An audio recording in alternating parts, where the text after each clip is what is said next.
Melawan sistem. Sering banget kan kita dengar slogan itu. Tapi gimana kalau ada cara yang benar-benar nyata, bukan cuma omong kosong? Nah, kali ini kita bakal bedah sebuah panduan yang cukup berani nih tentang gimana cara memboikot pilar-pilar kekuatan modern.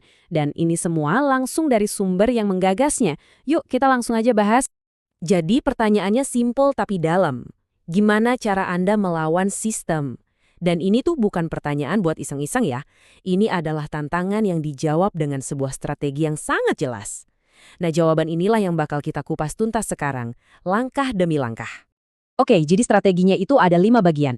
Pertama, kita lihat panduan dasarnya. Terus, kita akan menargetkan kekuatan finansial. Ketiga, menolak apa yang disebut kompleks industri. Keempat, kita beralih ke lokalisme. Dan yang terakhir, kita bawa paham apa sih tujuan utamanya, yaitu kepemilikan mandiri. Nah, kita mulai dari mana nih? Menurut strategi ini, titik paling lemah dari sistem itu ya, aliran uangnya. Follow the money kan? Makanya langkah pertama yang paling penting adalah menyerang langsung jantung kekuatan finansialnya. Oke, target nomor 1, the Federal Reserve. Ya, ini kan institusi yang ngontrol dolar dan mata uang fiat lainnya. Terus cara boikotnya gimana? Simple, beli Bitcoin. Idenya di sini adalah untuk pindah ke sistem uang yang nggak dikontrol sama satu pihak, alias terdesentralisasi, keluar dari cengkraman bank sentral, gitu. Lanjut, target kedua, BlackRock.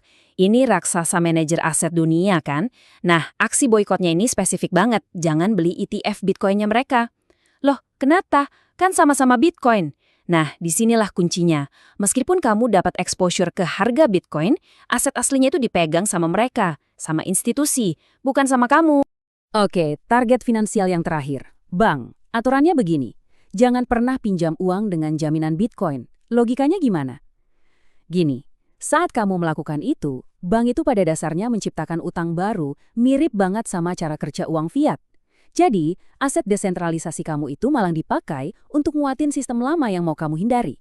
Asetmu jadi ditarik lagi masuk ke sistem mereka. Tapi, boikot ini ternyata bukan cuma soal duit loh. Strateginya lebih luas lagi, menyasar pilar-pilar kekuasaan lain yang saling berhubungan erat. Nah, ini yang disebut sebagai kompleks industri. Jadi, ada 3 raksasa yang diidentifikasi di sini. Kompleks industri militer, lalu industri teknologi, dan industri finansial. Argumennya adalah, ketiga-tiganya ini bekerja barengan untuk menjaga sistem tetap seperti sekarang. Jadi, kalau mau benar-benar melawan, ya ketiganya harus dilawan juga. Terus, gimana caranya melawan 3 raksasa itu sekaligus? Jawabannya mungkin agak mengejutkan, tapi simple. Jangan beli S&P 500. Kenapa S&P 500? Ya karena indeks ini yang isinya 500 perusahaan terbesar Amerika itu penuh sama pemain-pemain utama dari ketiga kompleks industri tadi. Jadi dengan nggak berinvestasi di situ, kamu secara efektif memboikot mereka semua. Oke, kita udah tahu nih apa aja yang harus dihindari. Pertanyaan berikutnya, kan terus kita harus ngapain? Apa yang harus kita bangun sebagai gantinya? Nah, disinilah strateginya berubah arah secara fundamental. Dari sekedar menolak sistem global, menjadi membangun sesuatu yang lokal. Filosofi di baliknya itu bisa diringkas sama kutipan ini. Idenya itu sebenarnya sederhana banget. Kalau sistem yang ada sekarang ini nyuruh kamu jalan ke satu arah, kemungkinan besar kepentingan terbaikmu itu justru ada di arah sebaliknya. Nah, inilah yang jadi dasar pemikiran untuk beralih ke lokalisme. Dan rencana aksinya itu praktis banget. Langkah pertama, investasilah ke petani lokal, ke sumber makananmu sendiri. Langkah kedua, belilah dari rantai pasok lokal, biar nggak tergantung lagi sama perusahaan-perusahaan raksasa. Dan langkah ketiga, bangun komunitasmu sendiri.